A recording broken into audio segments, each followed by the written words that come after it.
Salut, c'est Trado, je suis content de vous retrouver pour la mise à jour de l'analyse technique de l'or et de l'argent à destination de ceux qui veulent investir progressivement pour le long terme en métaux précieux. Et on commence comme d'habitude par les actualités que j'ai sélectionnées pour vous cette semaine. Et on commence, alors c'est pas glorieux, on est dans une période où le flux est assez négatif pour l'or. Première chose, eh bien, c'est un article qui a été écrit par les spécialistes de ABN AMRO.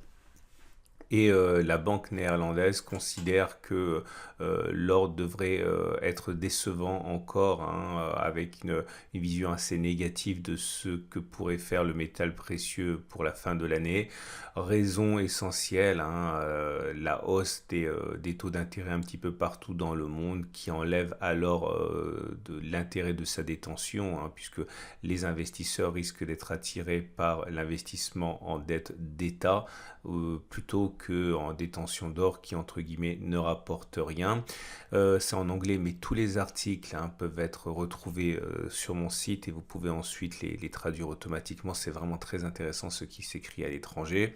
Et on a un autre article assez acide par rapport à l'or qui nous vient de JP Morgan, le géant américain, qui explique que une des raisons pour laquelle l'or ne monte pas cette année oui, la baisse est de 7% cette année. C'est tout simplement parce que beaucoup d'investisseurs préfèrent Bitcoin, dont les caractéristiques anti-inflation sont également présentes. Alors évidemment, Bitcoin peut perdre 30, 40, 50% en quelques semaines, mais cela reste quand même une offre limitée, contrairement aux monnaies d'État, et ce qui remplit en fait une des fonctions que remplissait l'or en tant qu'actif anti-inflation.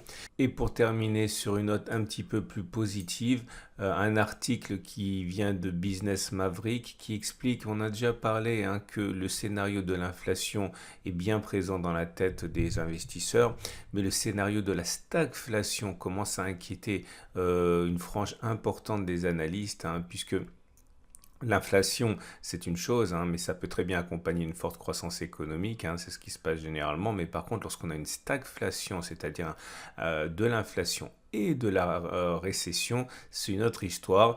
Je vous ai montré l'article il y a une semaine qui montrait que pendant les périodes stagflationnistes en Chine, notamment, eh bien, l'or faisait mieux que tous les autres actifs, notamment les actions, et ça pourrait redonner un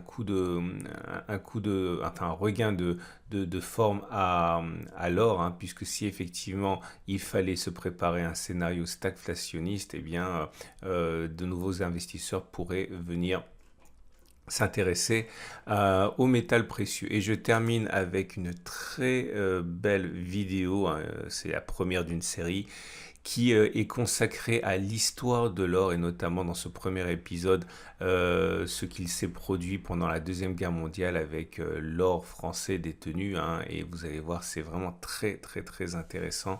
Vous trouverez également cette vidéo juste par incrustation à la fin de cette vidéo-ci. On passe donc à l'analyse technique de l'or libellé en euros avec une fin de semaine assez erratique, puisque on a connu une accélération face aux chiffres de l'emploi américain. Et cette accélération nous a amené à buter sur une double résistance qui est visible de tous les analystes techniques. Cette résistance descendante ici, couplée à la résistance des 1539-1542 euros. Et à partir de ces niveaux, donc, on a connu un rejet.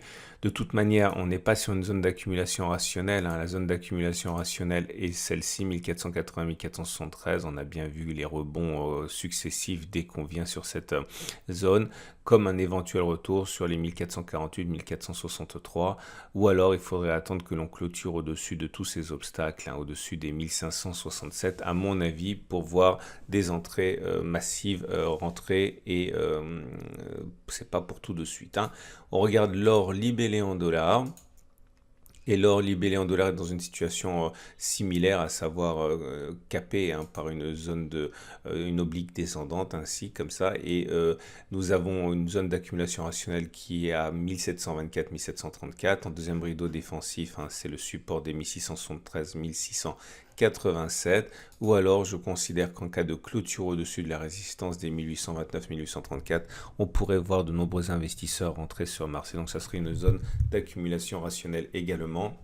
À noter que nous sommes toujours en tendance baissière sur l'or libellé en dollars, puisqu'on est en dessous de la M200, de la M50, de la M20 et de la M7. Donc la tendance de long terme, la tendance de fond, la tendance générale sont baissières. Je remonte là le graphe de l'euro. C'est pas le cas pour l'euro, puisque vous voyez qu'au contraire, on est au-dessus de la M200, donc la tendance de long terme est haussière. Par contre, l'entrelacement et la latéralisation des moyennes mobiles montrent qu'on est plutôt en tendance neutre pour l'or libellé en euros. Effectivement, l'euro souffre par rapport à dollar, donc il est normal que l'or libellé en euros soit plus favorable que l'or libellé en dollars. On finit avec l'argent. L'argent libellé en euros naturellement pour débuter.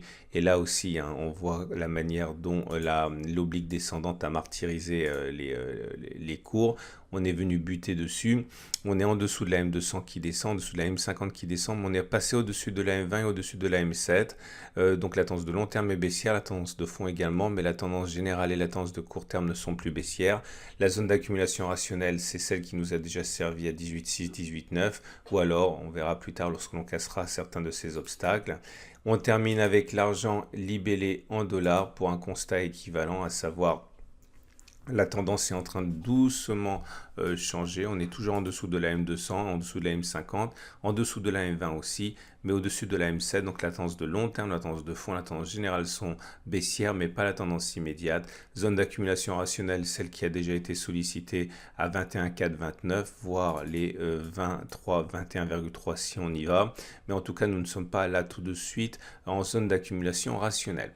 Voilà, on a fait le tour de l'or et de l'argent. J'invite à regarder à la fin de cette vidéo la superbe vidéo sur l'histoire de l'or dont je vous ai parlé, et également à aller découvrir les articles en anglais que j'ai mentionnés. Encore une fois, que vous pouvez très facilement faire traduire par votre navigateur. À mercredi pour la mise à jour.